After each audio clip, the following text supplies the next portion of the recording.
Tervetuloa Ravitsemuspaino- ja kehourheilussa podcast-sarjan pariin. Tässä 3 jakson sarjassa keskustellaan suhteellisesta energiavajeesta urheilussa, hyvän painopuheen periaatteista sekä painon optimoinnista huippu-urheilussa. No niin, tervetuloa Ravitsemuspaino- ja keho podcast-sarjan pariin ja tänään meillä on aiheena painopuhe. Ja meillä on täällä asiantunteva Raati keskustelemassa tärkeästä aiheesta ja voitaisiin oikeastaan lähteä siitä liikkeelle, että esitellään lyhyesti, että ketä olemme. Ja voisin vaikka itse esitellä itseni, eli Jaakko Mursu, olen ravitsemustieteilijä ja toiminut hyvin erilaisissa tehtävissä: tutkimus, opetus, koulutus ja ohjaus. Ja viime vuosina ehkä erityisesti eniten niin kuin urheiluympäristössä. Ja tämä teemana pyörii siellä, mutta palataan siihen kohta, mutta ottaako vaikka Tatja siitä seuraavana esittelyvuoro? Sopii, kiitos. Mä oon siis Holmin Tatja. Mä oon vastaavana urheilupsykologina Urheassa ja tällä hetkellä myös pieni siivu on Kihulla ja teen siellä sitten huippu-urheilijoiden psyykkiseen hyvinvointiin ja psyykkiseen terveyteen liittyvää tutkimusta. Ja aika lailla mun työnkuva on monessa eri kesälajissa, jonkun verran myös jäälajeissa. Helsingin Olympia- ja valmennuskeskuksessa toimin valmentajien ja urheilijoiden tukena urheilupsykologina erilaisissa tiimeissä ja kehitän sitten sitä toimintaa myös näissä valtakunnallisissa verkostoissa. Ja painopuheen äärellä ollaan myös oltu, niin se on ollut yksi työryhmä, niin tänään sitten päästään puhumaan siitä. Heitänkin vaikka koppia sulle seuraavaksi. Joo. Moi kaikille, Mira Keränen ja voisi sanoa, että semisti urheiluhullu valtion virkamies, mutta se miksi mä oon varmasti tässä pöydässä tänään, niin liittyy mun urheilutaustaan. Mä oon 4-vuotiaasta asti ollut tuolla voimistelumaailmassa ja ihan sinne huippu-urheilun tasolle asti. Ja tällä hetkellä, sit kun ura on päättynyt, niin eri tehtävissä, mutta nyt tällä hetkellä tosiaan Voimisteluliiton hallituksen puheenjohtajana. Kiitos ja tervetuloa. Ja olisiko Mikko sitten seuraavana? Joo, mä oon siis Tupamäen Mikko, kaikille tervehdys. Ja tänään vuonna tulee 20 vuotta, kun on ammatikseni ollut koripallovalmentaja. Ja tällä hetkellä Jyväskylä Basketball Academy nimisen akatemian pyörittämisestä, urheilupuolen pyörittämisestä vastaan valmennuksesta. Sitten on 20 poikien maajoukkueen valmentajana ja vähän vielä tuolla yliopistolla opetan sitten urheilujohtamista ja muutamia kursseja. Että vähän tämmöinen tilkkutäkki tämä mun työnkuva, mutta tosiaan tähän aihepiiriin liittyen niin aika laaja skaala ja hyvin erityyppisiä, esimerkiksi vaikka tämmöinen arkivalmennusympäristö versus maajoukkueohjelma, niin siinä tulee erilaisia tilanteita vastaan ja tosi hienoa olla tässä mukana. No meillä on selvästi tämmöinen monipuolinen moniosaajaporukka pöydässä ja siitä onkin hyvä niistä lähtökohdista ponnistaa. Tämä aiheenpari, joka ei ole välttämättä helppo, mutta voitaisiin lähteä siitä liikkeelle. Tässä on ensimmäisenä, voitaisiin katsoa tämmöinen urheilijahaastattelu Rebekan kokemuksia, ja hän kertoo tässä muutamia asioita ja voidaan vähän palata sen jälkeen keskusteluun, että ehkä minkälaisia ajatuksia tämä herättää. Katsotaan video. No silloin kun mä itse huomasin ekaa kertaa, että onpa niinku muuttunut, oli se, että hiihto meni siitä, että oli Marit Björgen ja Charlotte Kalla ja nämä niinku oli kärjessä, jotka on tunnettu niin sanotusti lihaksikkaina hiihtäjinä, ja sitten se vaihtui niinku periaatteessa näin siihen, että tuntuu, että kaikki on sellaisia niinku tosi pieniä ja niinku sellaisia koneita, niin kuin Johaug ja Carlson ja Diggins ja kaikki nämä, niin tosi pienikokoisia. Ja silloin mä ajattelin, että okei, että hiihto vaan on mennyt siihen, että sun pitää olla pieni, että sä pärjäät. Se oli niinku se mun nuoren urheilijan ajatusmalli asiasta. Ymmärsin haastattelun perusteella, että hän oli noin 20-vuotias, kun tämä muutos tapahtui. Ja ehkä niin kuin oma ajatus on se, että hiihtoa seuranneena niin jonkin verran niin kuin huippu-urheilijoiden kehot on muuttunut ja siitä ehkä helposti urheilijat, varsinkin nuoret, tekee yhtäläisyysmerkkejä tai vetää yhtäläisyysmerkkejä, että pärjätäkseen täytyisi olla kevyt.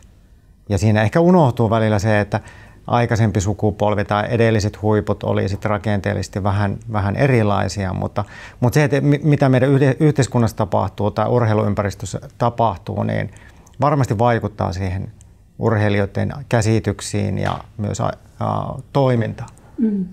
Niin ja se on mielenkiintoista, koska ymmärretään, että huippu-urheilussa se paino ja keho voi vaikuttaa aika paljonkin suorituskykyyn.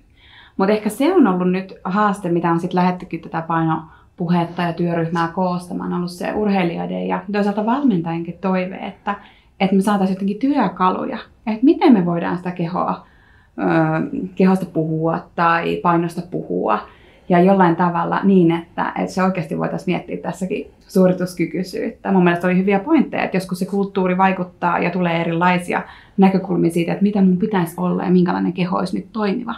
Mutta miten me voitaisiin kiinnittää siihen, että mikä on oikeasti se suorituskykyä tukeva asia siellä valmennuksessa tai valmentautuessa arjessa.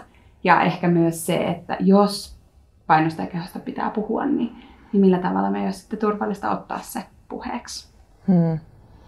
Joo, ja ehkä kun tulee tämmöisestä esteettisestä arvostelulajista, niin kuin tämä oma tausta, niin ajattelen, että silti vaikka siinä on esteettisiä elementtejä, niin nimenomaan keskityttäisiin tämän suorituskyvyn kehittämiseen, että se on se ensisijainen asia. Ja jotenkin ajattelen, että voimistelussa on onneksi hienosti myös monipuolistunut, että millaisia kehoja meillä on siellä niin kuin maailman huipulla, ja se on tosi tärkeää, että vaikka näistä asioista on vaikea puhua ja tavallaan ottaa ehkä puheeksi, ja siihen päästään myös tänään tässä keskustelussa, niin silti on mun mielestä valtavan tärkeää, että näistä asioista ja aiheista keskustellaan.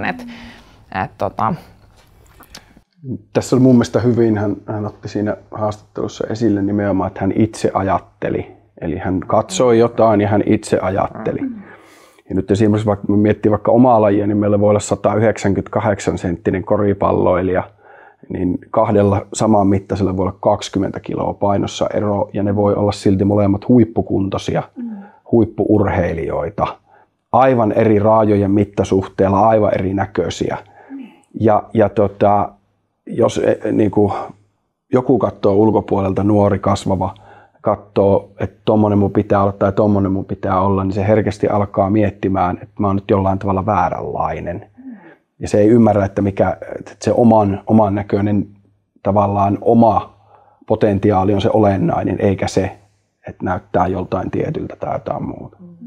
Tällainen yksilöllisyyden näkökulma, jos kuulee mitä sanotat, että jollain tavalla havaitaan, että minkälainen keho oikeasti tukee sitä omaa arkea ja sitten taas suorituskykyä ja laadukasta treenausta, joka siellä on kuitenkin taustalla. Ja nyt kun on saanut tutkia huippu-urheilijoiden jotenkin mieltä ja tämä painokin tulee siellä esille, niin minkälainen paino tuntuu siltä, tai minkälainen keho oikeasti tukee, niin urheilijat kaipaa tukea tähän liittyen. Ja helposti sitä voi sitten jotenkin jäädä aika yksin tämän aiheen parissa. Ja monta kertaa ehkä sitten se keskustelu saattaa mennä painoon, vaikka todellisuudessa ehkä pitäisi puhua siitä ravitsemuksesta. Ja tavallaan tämä on niinku sellainen, että ajattelen, että jos miettii tavallaan, että se painosta puhuminen ei kuulu sinne lasten ja nuorten tavallaan maailmaan, vaan se tulee sitten myöhemmin. Mutta sitten samaan aikaan siellä lasten ja nuorten niinku jotenkin elämänkin opettelussa niin kuuluu tavallaan semmoista terveellisten ravitsemustapojen oppiminen ja opettelu, ja ne niin kuin jalostuu sit sinne aikuisuuteen, oli sit urheilija tai harrastaja tai liikunnan harrastaja tai ei. Niin se on varmaan semmoinen, että vaikka me tänään puhutaan painopuheesta, niin sitten just se, että oikeastaan niin kuin se koskee kuitenkin tietyllä tavalla aika kapeata niin kuin sektoria. Kyllä. Ja vaikka kapeasta sektoristakin puhutaan, niin silloinkin painosta puhuminen, painosta puhuminen ei välttämättä ratkaise niitä haasteita. Just näin. Se on usein seurausta siitä tekemisestä. Todella hyviä nostoja, ja palataan näihin julkaistuihin painopuheen 10 periaatteeseen myöhemmin, ja sieltä hyviä nostoja tulikin. Ja hyviä nostoja muutenkin, että urheilu tavallaan siinä mielessä hyvä esimerkki, että siellä on tai lähestyä asiaa näin, että allekirjoitan täysin sen yksilöllisyyden ja suorituskyvyn kautta etenemisen ja tietyssä ikävaiheessa erityisesti tuetaan sitä nimenomaan sitä tervettä, keskitytään siihen treenaamiseen ja riittävästi syömiseen. Ja urheilussa on sinänsä hyvä että kun suorituskyky on niin keskeinen, niin että se niin kuin automaattisesti pitäisikin ohjata sitä keskustelua siihen, eikä johonkin semmoiseen asiaan, joka ei ole välttämättä kovin tärkeä. Mutta helpostihan näin käy, että ehkä paino voi olla jossain määrin hyvä esimerkki siitä, että se nousee keskiöön, vaikka se useinkaan ei ehkä sitä roolia saisi ottaa. Mutta ihan voitaisiin oikeastaan vielä ottaa semmoinen pieni askel taaksepäin, että jos teemana on painopuhe, niin mitä teidän mielestä tarkoitetaan painopuheella? Ehkä nyt tietenkin ensimmäinen tulkinta on se, että se on painosta käytävää keskustelua, mutta nyt oikeastaan hyvin tuotiin jo esille Miran puolesta, että tähän linkittyy monia muita asioita, että yhtä lailla teemana voisi olla ravitsemus tai syöminen tai muut, että näitä muita vastaavia aiheita on ihan yhtä lailla, jotka linkittyy toisiinsa. Painopuhe. Niin mä ajattelen ehkä tällä tavalla kokonaisuudessaan, että kyse on kaikilta osin elämänhallinnallisten työkalujen yhteissummasta. Että jos me mietitään sitä painoa, niin sehän on aina summa monesta asiasta. Ja siihen vaikuttaa niin kuin tosi monet mentaaliset, henkiset asiat ja niitä haasteita voi tulla erilaisista tilanteista. Mun mielestä olennaista on opettaa työkaluja. Yksinkertainen asia nyt vaikka tunteiden hallinta, käsittely, impulssikontrolli, kaikki tällaiset, jotka niin kuin vaikuttaa siihen, että miten mä toimin tietynlaisissa tilanteissa. Niin se on mun mielestä niin kuin hirveän paljon olennaisempaa pitkässä juoksussa kuin se, että me otetaan sieltä irralliseksi yksi paino, joka voi olla lopputulos kaiken sen tavallaan, mikä niin kuin on haasteella sen urheilijan tai nuoren elämässä. Ja se syntyy siitä, että hän vaikka tunnesyö tai jotain muuta, tai vastaavasti kontrolloi omaa painoansa jatkuvasti. Saitteko kiinni? Oli vähän. Sain kyllä, ja Tatja saa tuohon vastata vielä, että jos haluat ottaa kantaa, että mitä on painopuhe, mutta tuosta tuli oikeastaan semmoisia hyviä mielenkiintoisia nostoja, joihin haluan tarttua heti, että miksi se paino, että jos meillä on painopuhe, niin miksi se nousee keskusteluaiheeksi? Miksi se on ehkä tällä hetkellä jotenkin pinnalla? Onko se sen takia, että se on jotenkin niin kuin helpompi, että painoa mitataan ja se on niin kuin semmoinen näkyvä, mihin voidaan tarttua vai miksi näin on? Niin. Ehkä siihen painopuheeseen vielä, että on lähtenyt siitä myös ehkä niiden haasteellistenkin esimerkkien kautta. Että jossain kohtaa, kun ollaan puhuttu siitä painosta, niin ollaan menty myös aika lailla vikaan. Me tiedetään, että siellä on ollut semmoisia, niin kuin puhuttiin, että se on seurausta monesta tekijästä, hyvin sanotitte sitä jotenkin kokonaisuutta. Ja silloin kun lähdetään sitä painosta puhumaan, niin se on hyvin, hyvin herkkä aihe. Ja voidaan kohta siitä käydä myös tarkempaa keskustelua, mutta jollain tavalla, että me ei aina tiedetä, mistä lähtökohdia, mitä se keho ja paino. Se on meille hirveän henkilökohtainen asia. Meidän keho tai paino. Ja just se, että usein urheilijat tietää, että minkälaisilla, tai tietääkö, en tiedä. Mutta jotenkin se, että millä tavalla jotenkin, että mitä on monipuolinen ravitsemus ja mitä kaikkea siihen kuuluu. Toki siihenkin varmasti tarvitaan jotenkin moniammatillista tiimiä. Ja se ehkä painopuheeseen liittyen onkin ollut sellainen juttu, että valmentajat on kaivannut myös työkaluja siihen, että millä tavalla sitten voidaan puhua niistä elämänhallintaan liittyvistä asioista tai ravitsemuksesta. Tai jotenkin se paino on ollut semmoinen yksi asia, mitä on nostettu, ja siellä on myös ollut niitä haastavia esimerkkejä, joilla sitten ei ole tuettu sitä ihmistä ja sen jotenkin kokonaiselämän hallintaa tai jollain tavalla sitten ollaan tiedetty, että siellä on ollut vaikka muuttuvia elämäntilanteita tai syömishäiriöoireiluja, syömishäiriökäyttäytymistä taustalla, jolloin sitten kun näistä asioista aletaan puhumaan, niin voidaan mennä hyvin, hyvin vahvasti metsään. Siksi ollaankin laadittu myös sitä, että jos painosta on hyvä puhua, niin kannattaa konsultoida kaksi moniammatillista tiimiä. Että mikä on siellä tilanne ja millä tavalla otetaan esiin tämä aihe. Ja jos se on sellainen teema, jota sitten täytyy tarkastella ja luodaan turvallinen tila siihen, että jos painosta täytyy keskustella, niin miten sitä käydään. Ja ehkä tuohon niin kuin tulee ajatuksena se, että sit kun tunnistetaan, että tavallaan nyt olisi ehkä tarvetta puhua painosta tai ravitsemuksesta, niin on hyvä aina reflektoida sitä, että varsinkin voimistelu, jossa ollaan niin kuin varhaisemmassa vaiheessa, siellä huippuvaiheessa, ehkä kuin monissa muissa lajeissa, että onko tämä sellainen hetki tämän urheilijan uralla, että onko se merkityksellistä sen suorituskyvyn niin kuin kasvattamisen niin kuin kannalta. Totta kai niin kuin ravitsemus ja painosta puhuminen on, niin kuin, että sitä ei tarvitse niin kuin vältellä, mutta just, että sit jos tunnistetaan, että okei, että nyt tämä on varmasti semmoinen hetki, että näistä olisi hyvä puhua, niin sitten mä toivon, että just nimenomaan se moniammatillinen tiimi, koska mä luulen, että tässä on vielä paljon niin kuin monissa tai tässä koko urheilukentässä parannettavaa, että miten me keskustellaan, että nyt otan yhden esimerkin niin kuin vuosien, nyt puhutaan sitten 10 vuosista, että ei ole välttämättä niin kuin, tai ei ole tämän hetken tilanne, niin kyllä ne on tosi vahvasti jäänyt mieleen ne yksittäisetkin kommentit, jotka on tullut omaan kehoon liittyen. En muista niin kuin, oikein niin kuin vesiselvästi tavallaan tai kirkkaasti sen, että millaisia ne on ollut, niin se on hyvä tunnistaa, että mieluummin niin kuin, kun niistä aletaan keskustelemaan, niin keskustelee ammattilaisten kanssa siitä ympäriltä, koska niistä Suomesta kuitenkin löytyy, jotta sit vältetään niitä tilanteita, että ne saattaa aiheuttaa niin kuin tosi pitkiä ja valitettavasti joskus tosi haastaviakin prosesseja sit sen niin kuin oman kehon kanssa. Et toisille, niin kuin todettiinkin jo, niin tämä on niin yksilöllistä, että miten siihen keskusteluun suhtautuu. No tuossa oikeastaan niin kuin mikä voitaisiin lisätä heti tuohon painopuheeseen, niin on se vastuullisuussana. Eli että meillä on, varmaankin ollaan pöydässä olijat samaa mieltä, että meillä on tarvetta käydä tätä keskustelua. Se hämmentää, siihen liittyy monenlaisia asioita, ja että se on tärkeä. Mutta sitten kun keskustellaan painosta, niin se pitäisi olla vastuullista. Et sillä on paljon isompi merkitys kuin monesti, että se ei ole pelkkä se paino. Niin nämähän liittyy niin kuin isosti. Tuli mieleen tuosta, kun puhuit, että aika nuoressa vaiheessa tulee jo niin kuin näitä isoja tavallaan, ehkä niin kuin joku voi ajatella, että tosi nuorelle ihmiselle isoja kysymyksiä eteen, mutta jos mietitään, niin kaikki liittyy myöskin niin kuin kehonkuvaan, minäkuvaan ja sitä kautta myöskin niin kuin itsetuntoon. Jos mietitään nyt vaikka teini-ikäistä, joka sit voi olla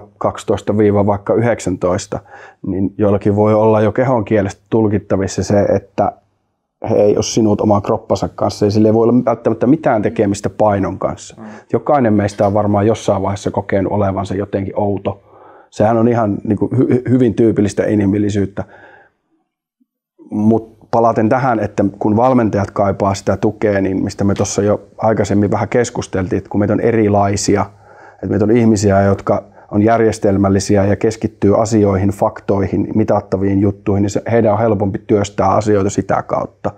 Joku ajattelee heti että niin kuin ihmistä ja sen tunteita ja kokonaisuutta ja lähestyy tilanteita sitä kautta.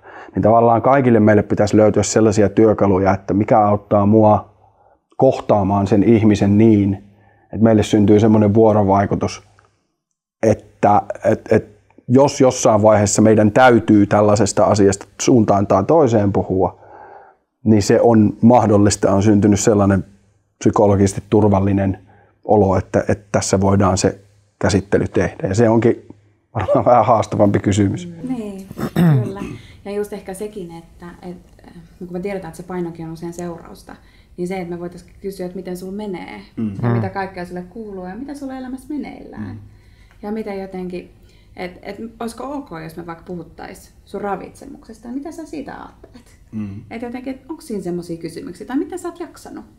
Että me voitaisiin lähestyä niitä teemoja ihan eri tavalla. Ja tosiaan painottaen, että painopuhe ei kuulu, tai puheet kehosta, painosta, sen muokkaamisesta, ne ei kuulu lasten tai nuorten urheiluun. Mutta että jotenkin, että sit jos tulee sellainen tilanne, niin me voidaan kysyä sieltä toisaalta, että miten sulla menee, olisiko ok, jos me puhuttaisikin jollain tavalla ravitsemuksesta tai kehosta tai painosta.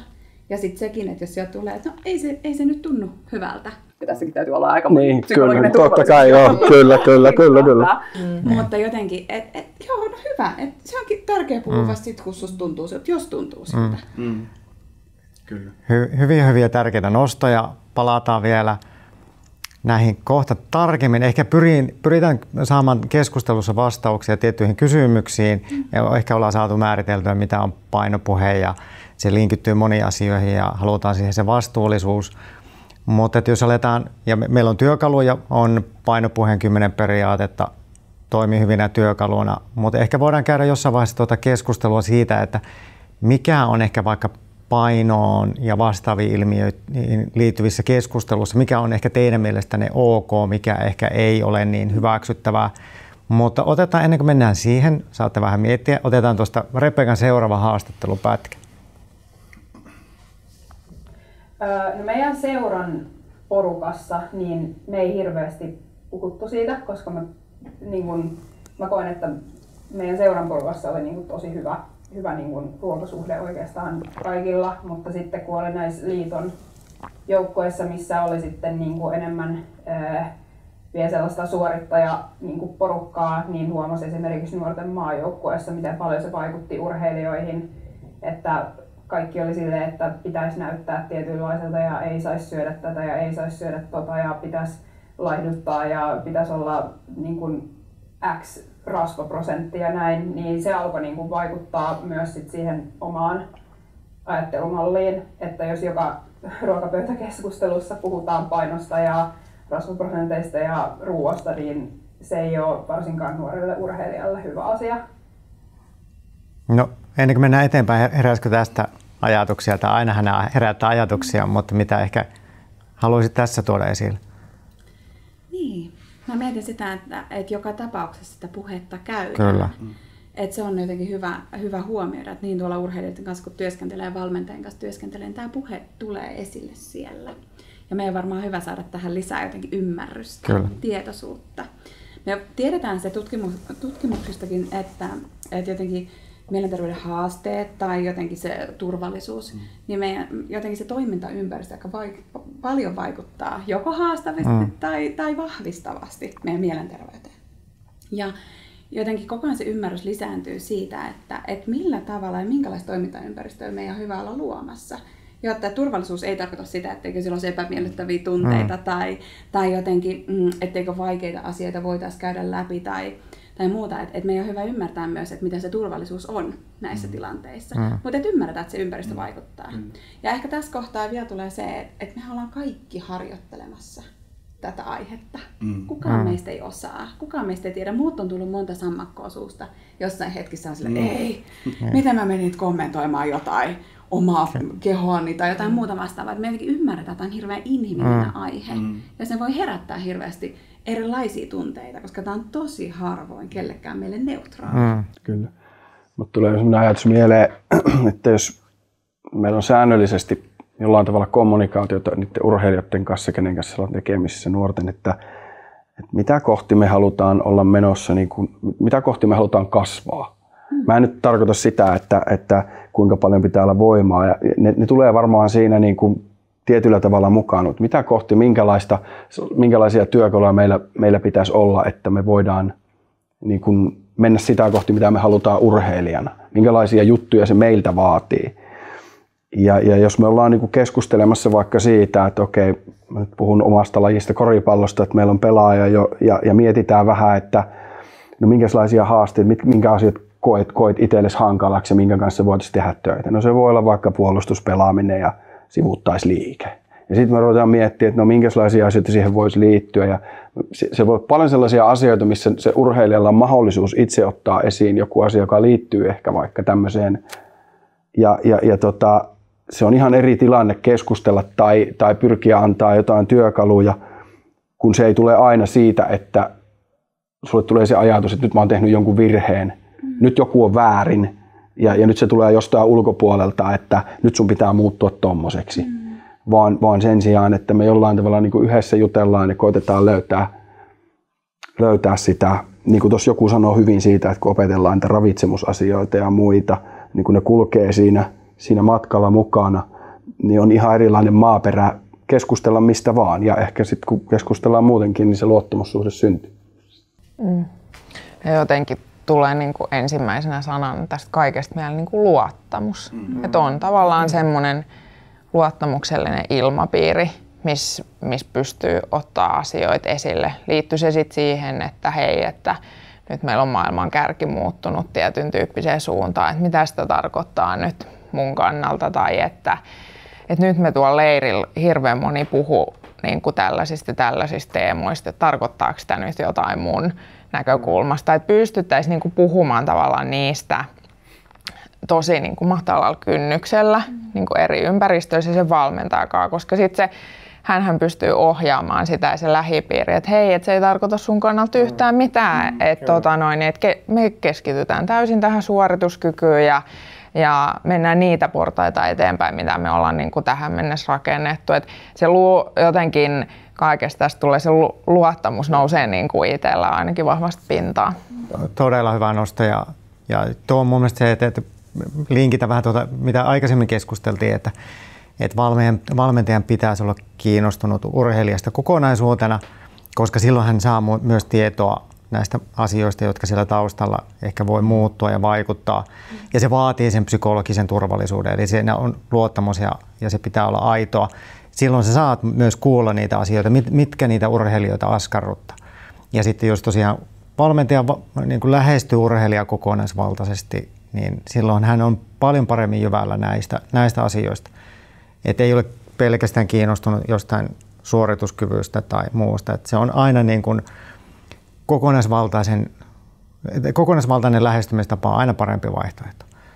Ja ehkä semmoisia teille lajeihin semmoisia kysymyksiä, että kuinka paljon siellä käydään, tai onko omaa käsitystä, että kuinka paljon siellä käydään sitä painoon liittyvää keskustelua, ja onko se avointa ja onko se muuttunut ehkä aikojen saatossa, onko se yleisempää nyt ehkä?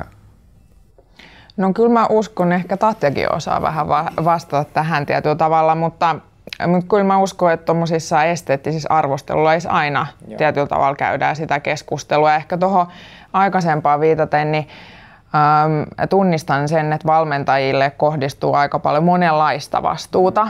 Että heidän pitää pystyä tarkastelemaan kokonaisvaltaisesti urheilijaa ja sitten kuitenkin tavoittelemaan ehkä jossain vaiheessa tavallaan sitä maailman huippuja ja olla tavallaan sen oman kehityksensä ja kansallisen tason kärjessä. Niin sitten jotenkin se inhimillinen puoli siinä, että vuorovaikutuksessahan niin kuin nytkin tämän keskustelun aikaan me tehdään virheitä niin kuin, ja tulkitaan toisiamme ehkä niin kuin väärin ja muuta, että se on niin kuin inhimillistä, mutta sitten se, että valmentajat nimenomaan niin kuin tunnistaa, että hei, että mä en tästä tai tästä asiasta, mä en oikeastaan itse asiassa, mä en tiedä osaanko mä tästä niin kuin puhua ja hei, että jotta tämä menee oikeaan suuntaan, niin mähän haen just sitä moniammatillista tukea ja apua, mitä Tatja nosti aikaisemmin, niin sitä mä toivon, että me pystytään esimerkiksi voimistelun parissa vielä edistää, että me tunnistetaan tavallaan niitä rakenteita ja liittotasolla ehkä niin kuin pystytään kertomaan, että mistä tavallaan sitä tukea ja apua niihin arkisiin asioihin voi hakea, että pystyttäisiin luomaan vahvempaa verkostoa sinne arjen tueksi, koska valmentajalla on myös niin kuin valtava tavallaan se niin kuin vaatimustaso ja siinä semmoinen niin kuin inhimillinen lähestyminen myös siihen. Tuossa rupesin miettimään paljon, kun puhutaan, niin ehkä urheilu on, tai koripallon urheilulajina on ehkä enemmän siinä painon sijaan niin paljon se kehon koostumus ja tämmöinen on ollut niin kuin vuosikausien aikana tosi paljon läsnä ja sitä on niin kuin eri paikoissa mittailtu eri tavoin ja näin poispäin. Ja toki siihen sitten myöskin paino liittyy. Mutta me no niin kuin omasta perspektiivistä niin viime aikoina aika vähän niin kuin varsinaista sellaista puhetta, että mikä on mun mielestä ollut sillä positiivista, että ehkä se keskittyminen on jollain tavalla mennyt siihen, nimenomaan niin kuin puhuit, siihen kokonaisvaltaisuuteen, eikä siihen, että otetaan se yksi.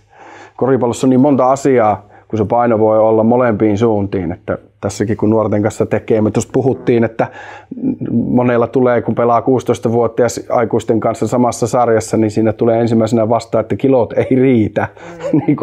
Että tämä on niin kuin se arki. Ja ehkä jopa enemmän voi joutua kamppailemaan sen kanssa, että katsotaan vähän muutamaa vuotta vanhempaa, että tuolla ei ole vähän tommosta ja tuolla tommosta ja mä näytän täältä ja ollaan tosi epävarmoja itsensä kanssa siinä. Ja niin kuin tämä on ehkä semmoinen, Et sitten taas mitä korkeammalle tasolle mennään, niin hyvin harvoin siellä on semmoisia niin isoja. Et sit jos siellä on, melkein voi jo sanoa, että jos on painon kanssa haastetta, niin silloin on yleensä kyllä jotain muuta elämänhallinnan haastetta. Et se on melkein niin kuin yksi yhteen. Ja sitten se vyyhti on paljon isompi kuin se vaan, että enemmän salaattia ja vähemmän pastaa. Kyllä. Ja nopeasti kommentoin vielä tähän, että tavallaan mäkin tunnistan sen, että suurinta osaa meidän harrastajamäärästä, jos me mietitään, että Voimisteluliitossa 120 000 jäsentä, niin tietyllä tavalla tämän tyyppinen keskustelu ei edes tarvitse koskettaa. Totta kai siellä voidaan keskustella paljon. Se ei tarkoita, että sitä ei saa ollenkaan niin kuin tulla sinne, mutta tiedän, että teillä on mahdollisesti tulosjakso myös painon optimoinnista, niin sehän on sellainen, mikä koskettaa niin kuin todella vasta siellä ihan kansainvälisen huipun niin kuin kynnyksellä olevia urheilijoita, niin sekin on hyvä tunnistaa, että vaikka me tosi paljon poraudutaan tähän yhteen tematiikkaan, niin sitten tietyllä tavalla kuitenkin siinä on niinku semmoisista terveellisistä niinku hyvin kuvaat sitä niinku kokonaisvaltaista hyvinvointia ja sitten niistä terveellisiä ravintotaitoja ja muita, että on hyvin sellaisista perusasioista kysymys. Ihan, anteeksi, tuli mieleen konkreettinen esimerkki. Tämä on tämmöinen asia vaikka, mikä tapahtuu useammassakin joukkueurheilulajissa ollut mukana, että kun sulla on peli ja sulla on pelimatka, niin sinne takaisin tulomatkalle hyvin herkästi moni haluaa syödä karkkia, sipsejä, mitä tahansa, ihan lapsesta asti se kuuluu siihen tietyllä tavalla. Ja ihmiset, kun sitä pysähtyy miettimään, niin se on valtava itsensä mittaaminen. Se on ihan uskomattoman kova psykologinen prässi, mihin sä joudut, kun sä menet johonkin peliin. Ja laitat itsesi alttiiksi kaikelle sille mittaamiselle vastustajaa vastaan omaan joukkueeseen, mihin mä pystyn. Sehän se on hirveä psykologinen stressitila. Ja sen jälkeen tulee hyvin herkästi sellainen tietynlainen palkintoefekti tai joku muu. En ota kantaa siihen, että tämä nyt olisi viemässä mihinkään paino-ongelmiin, mutta se on vain yksi käytännön esimerkki siitä, että minkälaisia asioita voi vaikuttaa tämmöiseen kaikkeen ravitsemukseen ja muuhun. Kyllä. Eli paino harvoin on vaan pelkkä paino, vaan se kertoo omaa tarinaa, joka täytyy pysähtyä kuuntelemaan. Oikeastaan haastan teitä, nyt on selvästi hyvä keskustelu käynnissä ja osaavia ihmisiä, jotka on miettinyt näitä teemoja jo aikaisemminkin, mutta ehkä tämmöinen konkreettinen asia, ehkä vaikka oman työn kannalta, että onko teidän mielestä jotain vaikka painon osalta, minkä tyyppinen lähestyminen tai keskustelu tai toiminta ei ole teidän mielestä ok? Mennään siitä sitten myöhemmin, että mikä on vaikka teidän toimintaperiaatteet, mikä on teidän mielestä ok. Ehkä Tatjalle heitän tässä eniten palloa, mutta totta kai teille tietenkin ymmärrän, että vaikka valmennusympäristössä on, ja niitä sivuttiin ennen kuin tuolla lämpiöstä tultiin tänne, niin siellä oli nostoja, joita voin vähän kertailla tässä, mutta ota Tatja vaikka ensin areena haltuun.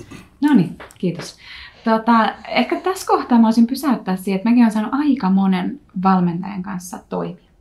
Aika monenlaisissa erilaisissa ympäristöissä. Mä olen aikaisemmin toiminut myös nuorten kanssa nyt viime vuodet, 5 vuotta enemmän huippuvaiheessa. Ja jotenkin se, että meillä on hirveästi osaavia valmentajia, meillä on hirveästi osaavia toimintaympäristöjä tähän liittyen, että miten näitä tehdään. Kansainvälisesti hirveästi on tämmöisiä do's and don'ts-malleja ja toisaalta periaatteita. Tähänkin painopuheen 10 periaatetta, mitä on luotu, niin on lähtenyt vahvasti siitä, että meillä on paljon sellaisia asioita, mitä me voidaan jo tukea, mitkä jo toimii, mitä huomioidaan. Toisaalta niin kuin sanoit, että mikä ei sitten ole ok, niin toki tämmöisiäkin on tullut, että siitäkin on tullut vähän niin sanotusti kritiikkiä, mun mielestä ihan aiheellistakin siitä, että voidaanko kieltää, että älä vaan mieti tätä kahvikuppia tässä. Että jotenkin, että me ei voida ohjata toisaalta, mutta mä luulen, että tässä kohtaa yhteiskunnassa me ollaan myös siinä vaiheessa, että on myös valmiutta ottaa vastaan, että näissä on nämä rajat ja raamit. Ja tämä ei ole enää ok. Ei ole ok kommentoida toisen ulkoista olemusta tai sitä, mitä toisella lautasella on. Paitsi jos on ravitsemusasiantuntija ja jos sitä on kysytty. Niin. Ja tai jollain tavalla just tämä, että ei ole ok kommentoida tai ottaa painoa, kehoa arviointiin lasten nuorten urheilussa. Ja me tarvitaan myös jotain tiettyjä raameja. Ja sitähän se turvallisuus myös on. Että meillä on tietyt raamit, missä me saadaan sitten toimia ja kukoistaa. Yksi lisäkysymys. Täysin samaa mieltä, että ei ole ok kommentoida ulkonäköä, painoa, syömistä ja itse en sitä tee, ellei sitä ole nimenomaan pyydetty. Mutta ehkä se tärkein kysymys on vielä tähän liittyen, että miksi?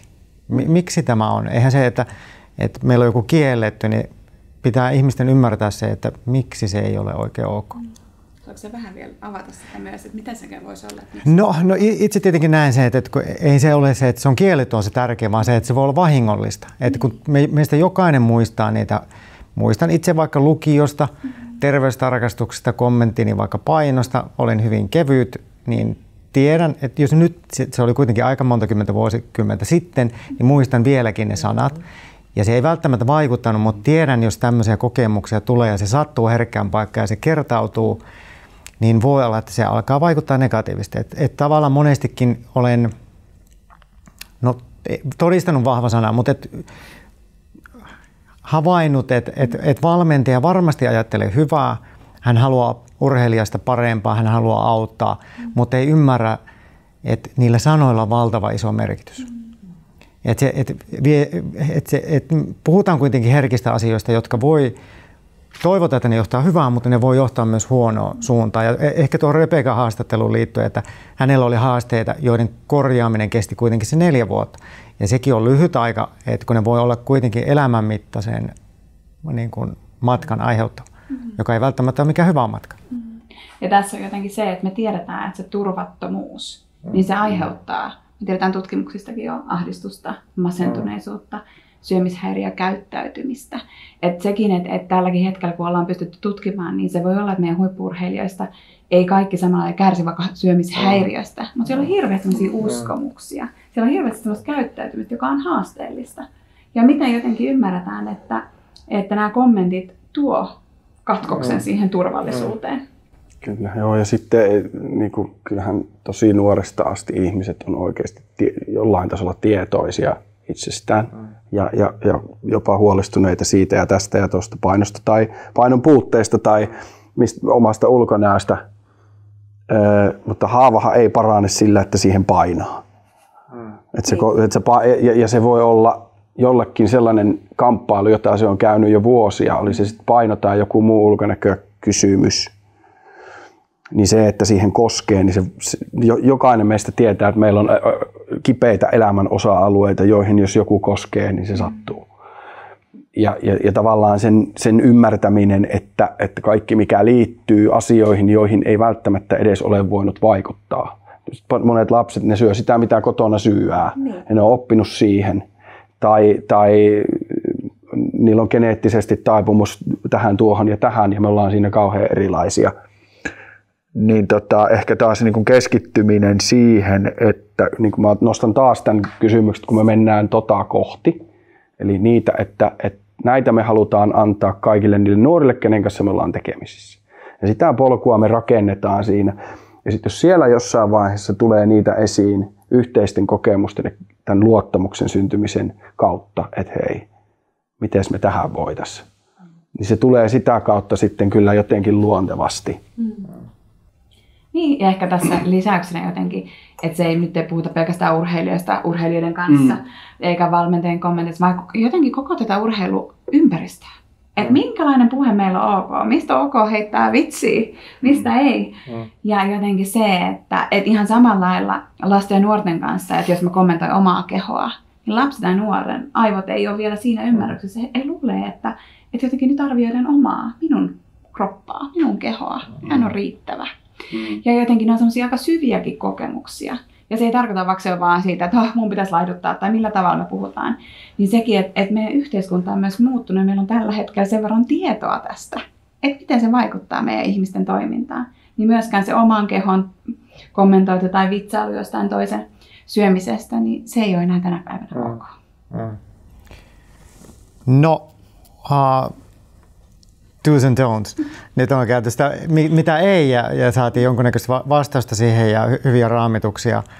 Mutta mikä on niin sun ja teidän näkemys, tai sä aloittaa, vinkkasin jo, että tavallaan aloitan minä, jos helpottaa, niin että mikä on niin teidän toiminnan periaate, että mikä on teidän mielestäni ok, ja voin ehkä pohjustaa sitä sitten, kun kerran lupasin, että oma toimintaperiaate perustuu siihen itsemääräämiseen ja psykologiseen turvallisuuteen. Eli käytännössä tarkoittaa sitä, että ja tietenkin, että aikuista urheilijoista kyse, että se aloite tulisi sieltä.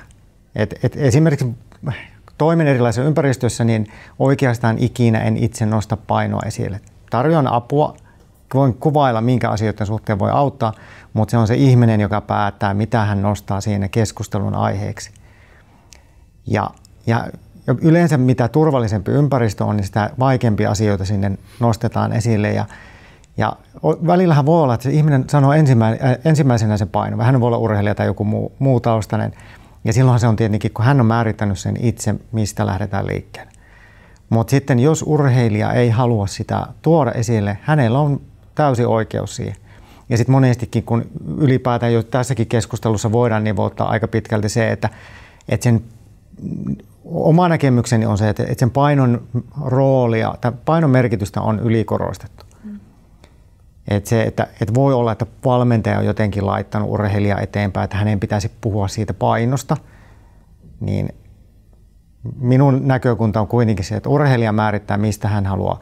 Voi olla, että joskus kun lähdetään jostain liikkeelle, sieltä avautuu uusia, mutta nimenomaan hän saa itse koko ajan määrittää, mistä edetään. Ja tämä on välillä tietenkin hankalampaa, kun liikutaan vaikka kansallisella tasolla versus sitten huippu-urheilu, jossa voi olla, että siellä on valmentajalla erilaiset paineet, siellä on taloudelliset paineet, että missä se menee se, niin kuin se raja, että mitä voidaan näissä raameissa tehdä.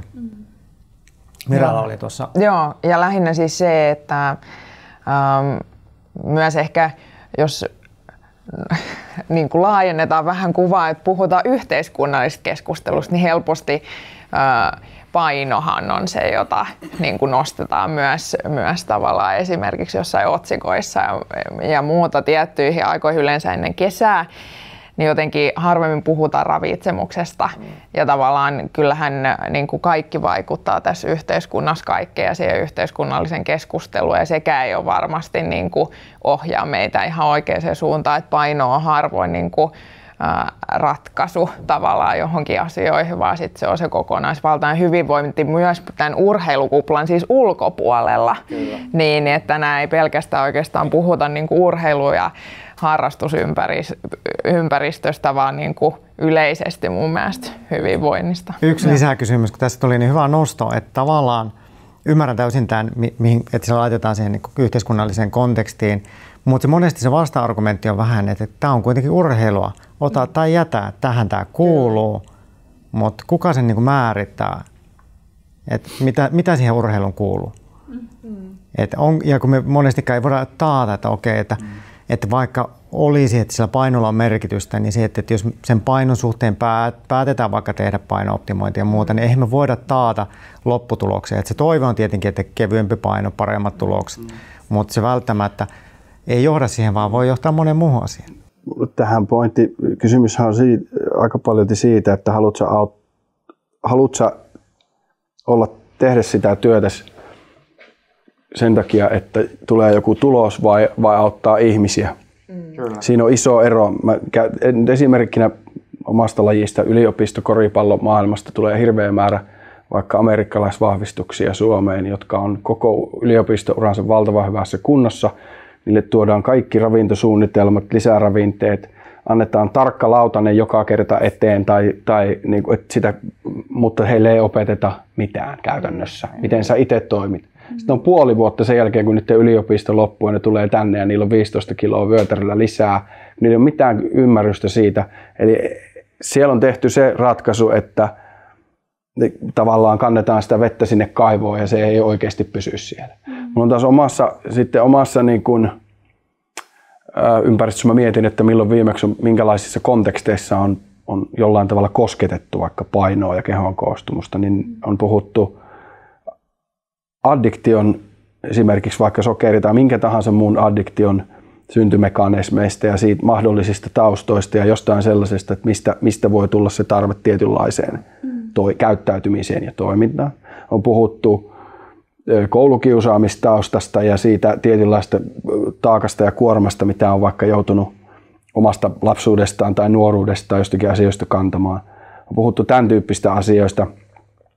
On puhuttu loukkaantumisen aikana tapahtuvasta jostakin. Et sen lisäksi, että energiakulutus laskee, niin tulee valtava henkinen kuorma siihen päälle ja se vaikuttaa. Ja tämmöiset asiat on ollut keskiössä, ei se paino. Ja työskennelty sen ympärille, että miten mä voin auttaa tätä ihmistä, voidaan auttaa tätä ihmistä näissä asioissa eteenpäin.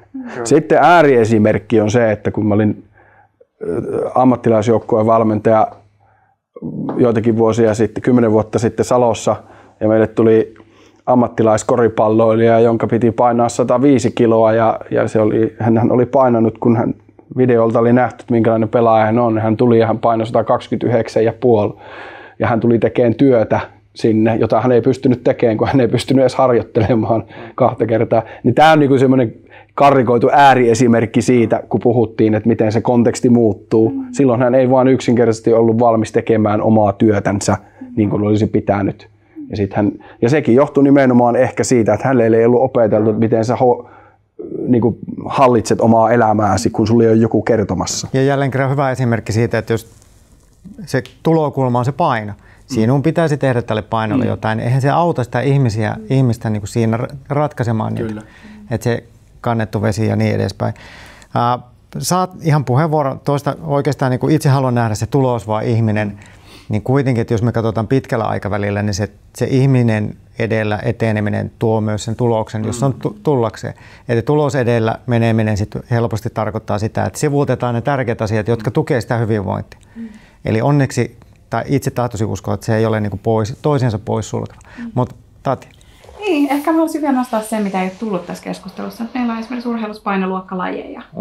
Meillä on jotenkin erilaista, että se voi parhaimmillaan, kun me puhutaan näistä teemoista, niin se voi tuoda just työkaluja siihen, että miten me toimitaan siellä urheilussa ja urheilukontekstissa. Ja jos mä mietin, niin ihan silleen kiteyttää näitä, että luodaan turvallinen tila silloin, kun näistä puhutaan. Sitten toisaalta se, että kuunnellaan, tarjotaan tukea.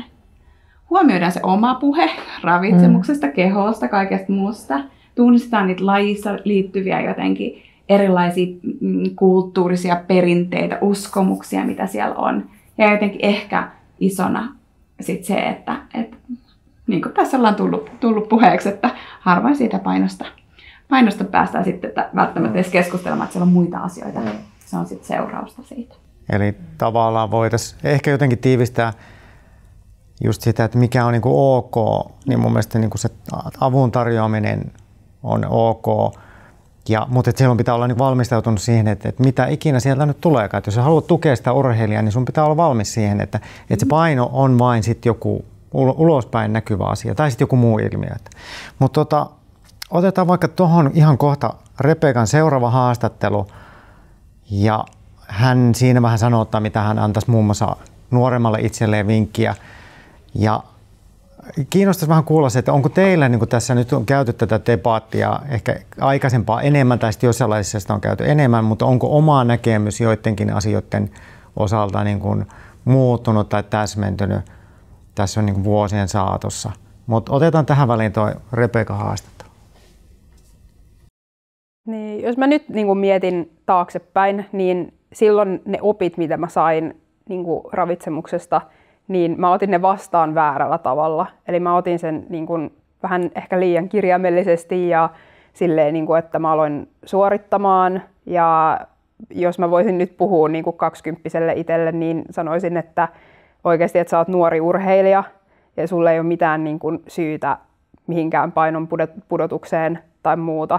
Että kunhan sä treenaat ja syöt hyvin, niin se tulee näkymään sillä niin kuin tuloslistalla kanssa, että sä voit niin kuin pilaa koko niin kuin uras, jos alat niin kuin kikkailee. Mutta jos mä nyt niin kuin mietin taas itteeni, niin mä oon tosi kiitollinen siitä, että mulla on niin kuin nyt se tieto ja taito periaatteessa. Että mä tiedän, että miten mun pitää syödä ja miten paljon suurin piirtein ja muuta, että en makrottele, en punnitse tai muuta, mutta mä pystyn silmämääräisesti katsoa sille, että milloin mä saan tarpeeksi sitä ruokaa. Ja sit mä oon kiitollinen tässä tilanteessa nyt, kun mulla on se ruokasuhde niin kun korjaantunut oikeastaan kokonaan. No, ehkä tuohon on semmoinen tietenkin se, että herääkö jotain ajatuksia. Ehkä tietenkin tulkitsen vähän sillain, että se paino syömisen liika keskittyminen vei uraan niin kuin pitkäksi aikaa Rebekan osalta niin sinne sivujuonteelle. Että tavallaan jälleen kerran niin kuin tietenkin yksittäinen esimerkki, mutta vähän osoitus siitä, että sitä painoa helposti arvotetaan isompaan rooliin kuin mitä se on. Ja mitä hänkin tekisi toisin, niin olisi vaan keskittynyt perusasioihin. Mutta urheiluun tietenkin kuuluu aina se riskiotto, että pitää kokeilla, jotta saadaan kehitystä seuraavalle tasolle. Mutta sitten siinä taas se asiantuntija ja avoin keskustelu siitä, että millä todennäköisesti on aidosti merkitystä. Joo, ja jotenkin, että kyllä tosi moni muu asia kuitenkin vaikuttaa niin kuin vahvasti, että tavallaan mä jotenkin näen, että tosi monen muuhun, että se ei ole niin kuin ainakaan, mä toivoisin, että se ei ole niin kuin keskiössä tavallaan, koska nimenomaan tavallaan ne optimaalisessa tilanteessa jotenkin ne ravitsemustaidot seuraa sitä niin kuin harrastamisen kulkua ehkä sinne urheilijaksi kansallisella tasolla ja muuta ja siinä vaiheessa ehkä sitten tulee niin kuin tavallaan tällaiset painoon liittyvät asiat, että jotenkin toivoisin, että se nimenomaan niin tavallaan siinä tilanteessa, jos tuntuu tavallaan urheilijasta siltä, että se alkaa ottaa jotenkin liian isoa niin kuin haukkausta siitä omasta niin kuin urheilemisesta, niin silloin taas se luottamus ja niin kuin turvallinen toimintaympäristö, missä voisi keskustella. Että itse tunnistan, että olen aikuisena ollut sellaisessa ympäristössä, missä on pystynyt luottamuksella puhumaan siitä, että hei, että nyt kun meillä tehtiin nämä ravintokartoitukset ja nämä näytti tältä ja tältä, että pitääkö mun tehdä jotain muutoksia. Ehkä niin kuin jälkeenpäin ajatellen todellisuudessa olisi varmaan ehkä napsun verran pitänyt tietyllä tavalla tehdä, mutta siinä oli hyvin valmentajalla niin kuin tunnisti sen, että minkä ikäisestä urheilijasta on kyse ja varmaan millaisessa elämäntilanteessa ja muuta. Ja hän osasi ohjata, että ei tarvitse tehdä mitään, että kaikki on niin kuin hyvin. Mutta nämä on kaikki palautuu mun mielestä jotenkin siihen luottamukseen, että miten niistä pystytään sitten keskustelemaan niin kuin hyvässä hengessä. Niin, tulee mieleen semmoinen, tässä puhuttiin tiedoista ja taidoista. Hän nosti itse esiin, että kun olisi ollut niitä tietoja ja taitoja, niin sen keskittyminen siihen, että me käytetään tämmöistä esimerkiksi direction of travel-ajattelua, eli ei niin, että meillä on joku absoluuttinen piste, johon me pyritään, oli se sitten voima tai mikä tahansa ominaisuus, taitokyky, että me laitetaan sille joku absoluuttinen päämäärä. Ihan sama se voi olla kehon koostumuksiin, painoihin liittyen, vaan meillä on matkan suunta. Eli jokaisen päivän ajatus on nyt noiden tietojen ja taitojen oppiminen. Että ei, jos pitää jollekin valmennettavalle jonkun valmentajan saada lisää vaikka jalkakyykkyyn voimaa, jalkoihin voimaa on se työnimike, niin se ei niinku välttämättä ole olennaista, että nyt se pitää olla tuo tietty kilomäärä ja siihen nyt sitten hakataan menemään, vaan se, että minkälaisilla askelilla, rutiineilla, päivittäistoimilla saat omistajuuden siitä, että jos haluat tätä viedä eteenpäin, niin näin se toimii. Tai että jos sulla on jäykät nilkat, varttipäivässä näitä asioita ja katsotaan mihin suuntaan se menee. Sen sijaan, että nyt tehdään joku asia, jonka ympärille käperrytään ja sitten lillukan varresta tulee yhtäkkiä liian tärkeä. Kyllä. Niin sanotusti. Kyllä. Niin, ja sitten mietin jotenkin vielä ehkä tätä Rebekankin kommenttia siitä jotenkin joustavuudesta. Ja toisaalta siitä, että on lapsesta tai nuoresta tai huippurista, kenestä tahansa meistä ihmisistä kyse, niin, mutta jos me urheilukontekstissa ollaan, niin kyllähän just tämä, että millä tavalla niitä tietoja ja taitoja saadaan, mistä me voidaan hakea tukea, jos me se tarvitaan, niin kyllähän se tuo myös sitä turvallisuutta. Psykologista turvallisuutta, mutta myös sosiaalista turvallisuutta. Toisaalta siitä, että ei vitsi, että mä oon menossa mun tavoitteita kohti. Ja toisaalta, jos me halutaan oikeasti kukkia, saada ne urheilijat kukkimaan ja jotenkin saamaan parhaita suorituksia ja tekemään niitä kovia huipputuloksia, kasvamaan ihmisenä, niin kyllähän se on niin paljon helpompaa semmoisessa turvallisessa toimintaympäristössä. Yksi kysymys vielä. Tähän mä kärjistän tätä vähän, mutta jos saisit valita, sanotaan vaikka, että sä olisit ihminen, joka just nyt painaa tietyn verran, tai sitten sä saisit valita, että sä olisit ihminen, joka pystyy hallitsemaan elämäänsä, tunteita, toimintaa, olla elämänhallinta siinä tilanteessa, että sä pystyt niin kun tietyllä tavalla muokkaa omaa toimintaasi jotain asiaa kohti, niin kumpi sun mielestä olisi arvokkaampi? Tämä on varmaan aika helppo kysymys, mutta jos me niin sillä lailla mietitään, että tässä on ehkä se, niin se ajatteluero, että miten tätä voisi ehkä niin purkaa ajattelun tasolla. Ja tähän heijastuu välillä aina siihen, että voi olla, että ulkopuolinen katsoo, että urheilijalla on liikaa painoa ja hän asettaa myös sen painotavoitteen, että tuohon sun pitää päästä ilman käymättä niitä keinoja läpi. Et varmaan kaikki vastataan samalla tavalla tähän, että jääkö kuulijoille arvotuksiksi, että kumpi se nyt on, mutta totta kai tiedot ja taidot niin auttaa. Koska se mahdollistaa myös se painonpääsy, että sittenhän on kaikki avaimet käynnissä, mutta painohan ei voida hallita. Että se on yksi semmoinen, voidaan työskennellä sitä päämäärää kohti, mutta... Kysymys ehkä vähän niin kuin Tatjalle, mutta toki myös muille. Me ollaan monta kertaa nyt puhuttu tästä luottamuksesta ja turvallisesta toimintaympäristöstä. Miten sitä voisi siellä arjessa, tämmöinen pieni kysymys tähän loppuun, mutta jotenkin, että millaisia elementtejä tunnistatte, että sit kun tätä meidän podcastia kuunnellaan tai videokästiä, niin ehkä tähän niin kuin loppupuolelle, että miten me sitä rakennettaisiin siellä arjessa sellaiseksi, että sitten näidenkin asioiden niin kuin puheeksi ottaminen olisi helpompaa. No ihan alkuun mä mietin näin urheilupsykologin näkökulmasta, että jos me lähdetään tätä turvallista ympäristöä luomaan, niin mä mietin, että milloin sulla on turvallinen olla? Mistä tiedät, että sulla on turvallinen olla? No varmaan siitä, että mut kohdataan niin kuin yksilönä ja ihmisenä ja mitä tahansa mä sanon tai teen, niin on turvallista myös epäonnistua. Joo. Kyllä, että me varmaan koetaan ne myös eri lailla. Kukin ihminen kukaan. Kyllä. Toisaalta tässä on aika lailla semmoista perustaa. Ja kyllä, jos meillä on turvallinen olo, niin kyllä me usein se tunnetaan ja tiedetään. Kyllä. Ja sitten ehkä se, että jos me puhutaan näistäkin luottamuksesta, me puhutaan myös ehkä jollain tavalla vuorovaikutustaidoista. Niin usein me mietitään, että onko mulla hyvät vuorovaikutustaidot. Mutta ehkä me käännettäisikin se, että minkälainen olla näillä muilla ihmisillä on muun seurassa tässä. Minkälainen sulla on, tai sulla, tai sulla. Että jotenkin, että lähdettäisikin miettimään sitä kautta, että kun se urheilija tulee, niin jotenkin minkälainen olo tuolla urheilijalla on mun seurassa. Niin, se toi oli hyvä. Mä sanon tuohon luottamukseen. Tämä on yksi iso tematiikka, minkä ympärille paljon tuolla meidän siinä kasvuohjauksen, oppimisen ja kasvuohjauksen viitekehyksen ympärillä pyöritään, niin siis just puhutaan siitä, että no mä kyllä sä kysyit kysymyksen, niin mä kysyn kysymyksen, että mistä tiesit tai tiedät, että vaikka omat vanhempasi rakastivat sinua tai rakastavat sinua. Mistä sä tiedät? Pitikö ne jonkun lehdistötilaisuuden, kun täytit 6 vuotta, että näin kerromme sinulle, että tässä on. Vaan ne on pieniä asioita, jotka toistuu usein, joista sä saat tämmöisiä pieniä social cues, tai miksi niitä nyt voidaan sanoa, että ne ajattelee mun parasta, ja noilla ihmisillä ne välittää siitä, miltä musta tuntuu ja miten mä ajattelen ja miten mä toimin. Ja jollain tavalla siitä syntyy luottamus siihen. Syntyy odotusarvo siitä, että minkälaisia asioita tapahtuu.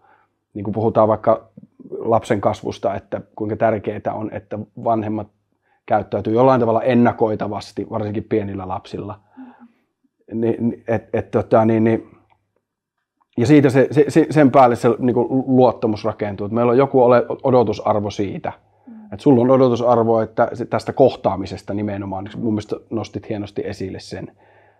Että tilanteessa kun tilanteessa niin mut kohdataan arvostavasti ja välittävästi. Ja se ei tarkoita sitä, että mä olisin toiminut oikein. Se ei ole se juttu. Ja joskus se välittäminen on myöskin sitä, että mulle kerrotaan asia, jota mä en välttämättä haluaisi kuulla. Mutta se tehdään sieltä välittämisestä ja rakkaudesta, lähimmäisen rakkaudesta käsin jollakin tavalla. Niin sieltä se, niin kuin se luottamus syntyy. Ja inhimillistähän tästä tekee sen myös, että me kaikki tehdään jotenkin yhteyteen ja kohtaamiseen liittyen niitä virheitä ja katkoksia tulee. Että se on jotenkin, että luottamus ei ole joko tai. Se ei ole musta-valkoista. Että vaikka me puhutaan, että luodaan turvallinen tila, niin en mä tiedä, onko teillä turvallinen olo mun kanssa. Et sitä voidaan tarkastella. Jos teillä ei ole, niin todennäköisesti ette sano mulle. Mutta jotenkin, että katkoksia syntyy ja millä tavalla. Ja me voidaan tutustua ja pikkuhiljaa luoda sitä. Ja se on just niin kuin monen tekijän summa. Eli luottamuskohtaaminen, teot, aika paljastaa sitten, että onko se ihminen luottamuksen arvoinen. Et mieti vaan niin kuin omaa toimintaa vaikka, että miten pyrin vaikka siihen kohtamistilanteessa, niin mä oikeastaan maalailen vaihtoehtoja, mitä voidaan vaikka vastaanotolla käydä läpi, mutta urheilija määrittää aina, mistä hän kokee. Eli voin sanoa, että voidaan keskustella näistä, mutta tiedän, että nämä aiheet voi olla herkkiä, sinä määrität, niin se niin kuin viestii sitä, että sekin vaikka puheeksi ottamatta jättäminen on ihan yhtä lailla ok. Meidän varmaan keskustelua voitaisiin jatkaa niin kuin varmasti hyvinkin pitkään, mutta onko jotain semmoista, mihin haluaisitte tiivistää tai jotain kulmaa, jota haluaisitte tuoda vielä tähän keskusteluun? Tuossa on painopuheen 10 periaatetta, niihinkin voi ottaa kantaa. Onko siellä jotain semmoista, mikä on ehkä, mihin kulminoituu se olennainen? Ehkä tässä on yksi ainakin, mikä on nostettu aika usein esille, se, että se painosta puhuminen harvoin ratkaisee tai painoaiheena olisi neutraali. Mä oon joskus käytänyt semmoista esimerkkiä, että välillä tehdään semmoisia olettamuksia, että painosta puhuminen on neutraali aihe. Mutta sitten jos vaikka suomalaisessa kulttuurissa kysytään, että paljonko sä tienaat, niin se aiheuttaa ihmisellä reaktion, että minä en halua puhua, tämä on minun henkilökohtainen asia. Niin miksi me oletetaan vaikka painosta, ulkonäöstä, syömisestä samaa, että se on jotenkin niin kuin semmoinen, mistä kaikki voidaan. Ja sitten urheilukonteksti on vielä se vähän, että sitä tulkitaan, että kun se on työväline, niin siihen ei liity minkäännäköistä monimutkaisuutta. Ehkä se lasten ja nuorten niin kuin maailmaan tämä painopuhe kuulu. Se oli niin kuin sellainen, mikä on mun mielestä hyvä raamitus muistaa, ja sitten se moniammatillisen tuen niin kuin hakeminen silloin, jos tunnistaa, että itsellekin vähän hankala aihe puhua, ja monesti tähän painopuheeseen varmaan vaikuttaa ne omat kokemukset, mitä on kohdannut aikaisemmin. Kun valmistauduin tähän podcastiin, niin huomasin, että nousi paljon niin kuin niitä omia kokemuksia niin kuin siinä kohtaan pintaan, ja miten niistä asioista niin kuin varmasti puhuu eri tavalla kuin silloin, kun on ollut niin kuin itse tavallaan niiden huonojen kokemusten niin kuin äärellä tai ytimessä, mutta silti ne vaikuttaa siihen varmasti, että miten niin kuin niistä aiheista, millaiset työkalut niistä on keskustella. Ja ehkä mä mietin, että meillä on kaikilla sellaisia sokeita pisteitä, mitä me ei jotenkin ehkä tiedosteta tai tunnisteta. Ja tähän kehoon, painoon voi liittyä hirveästi niin kuin epämiellyttäviä tunteita, häpeää, syyllisyyttä siitä, miten mä oon vaikka toiminut, onko mä sanonut jotain. Siinä voi olla pelkoja siitä, että miten niin kuin, että nyt joudutaan muuttamaan kulttuuria, saako enää mistään puhua ja millä tavalla. Ja jotenkin, että me ollaan niiden epämiellyttävien tunteiden äärellä tosi herkästi silloin, kun me ollaan tämän painon ja kehon äärellä. Ja se on hyvin henkilökohtainen, ja ne voi olla aika syvässä tuolla meissä nämä kaikki teemat. Ja siihen on hyvin monimutkaisia, niin kuin ihmiset usein on. Joo, toi oli hyvä, kun nostit esiin esimerkiksi ton häpeän ja syyllisyyden tunteet, koska jos mietitään urheilua, niin nehän on läsnä urheilussa niin kuin valtavan usein ja merkittävästi nopeammalla syklillä kuin arkielämässä. Jos mietit vaikka jotain pallopeliä tai mitään tahansa tällaista, niin keskimäärin 5 sekunnin välein tai useammin joku häviää jonkun tilanteen, pettyy, epäonnistuu, ja se sykli on ihan hirmu nopea. Jolloin se tavallaan se maaperä sille, että niiden asioiden kanssa työskentelemään voisi oppia, on ihan valtavan paljon hedelmällisempi. Ja sen takia mun mielestä olisi ehkä, jos kiteytän, niin olennaista kysyä niitä miksi ja mistä johtuu kysymyksiä. Enemmän kuin se, että koska se on vähän sama kuin toi on nyt 3 peliä pelannut huonosti, se on huono. Tai vai olisiko no mutta siis tämä oli taas kärjistys, mutta että me saadaan siitä kiinni, että sen sijaan, että me mietittäisiin, että niin kuin esitit kysymyksen, että hei, mitä sulle oikeasti kuuluu. Niin. Koska sitten kokemukset kertoo, että sitten siellä on vanhempien ero tai siellä on tyttöystä, siellä voi olla mitä tahansa mikä niinku. kyllä, ja jotenkin pakko lisätä tuohon, että niin kuin voimistelussa aika usein, kun pisteytetään siis nämä kilpailusuoritukset, niin siellä etsitään virheitä. Ja harjoituksissa keskitytään aika paljon virheiden etsimiseen. Tunnistan tavallaan, että niitä virheitä syntyy niin kuin siellä harjoitusmaailmassa tosi usein niitä kuuluu niin kuin syntyä, koska muuten ei oltaisi riittävästi niin kuin siinä kehittymisvaiheessa, mutta nimenomaan, että muistettaisiin niin kuin myös niitä positiivisia asioita sieltä nostaa, ja sitten jos tunnistetaan, että pitkäaikaisesti nimenomaan jotain sellaista, että mun mielestä on erinomaista, mitä tässä 10 periaatteessa tulee niin kuin esille, on tämä, että kysytäänkin, että mitä ajattelet, jos puhuisimme painostasi, että tavallaan just mitä toitte niin kuin ravitsemusasiantuntijan niin kuin puolelta esille, että tavallaan annetaan sille toiselle puolelle se mahdollisuus määrittää sitä luottamuksellisen keskustelun niin kuin lähtökohtia, niin se oli myös semmoinen, mikä mulla ainakin, että en ole kohdannut itse tällaista oman urani aikana, mutta toivon, että yhä useampi urheilija ja huippu-urheilija kohtaa niin kuin tulevaisuudessa. Ja ehkä vielä yksi kiteytys jotenkin painopuheesta on se, että me harjoitellaan tätä teemaa yhdessä. Mä opin tässä samalla, kun me käydään tätä keskustelua, vaikka mä oon aika paljon pörrännyt näiden asioiden äärellä. Mutta se, että millä tavalla ja miten me voidaan tätä tehdä, niin katsotaan vaan, missä me ollaan 5 vuoden päästä. Kyllä, eli ei se absoluuttinen päämäärä, joka voi olla siellä taustalla, mutta se suunta. Mun mielestä tähän on niin kuin hyvä päättää tämä keskustelu, joka varmasti kyllä jatkuu tavalla tai toisella. Mutta kiitoksia osallistujille tästä keskustelusta ja päätämme täältä sitten vastentahtoisesti tähän. Kiitos hyvästä luottamuksellisesta ja turvallisesta toimintaympäristöstä.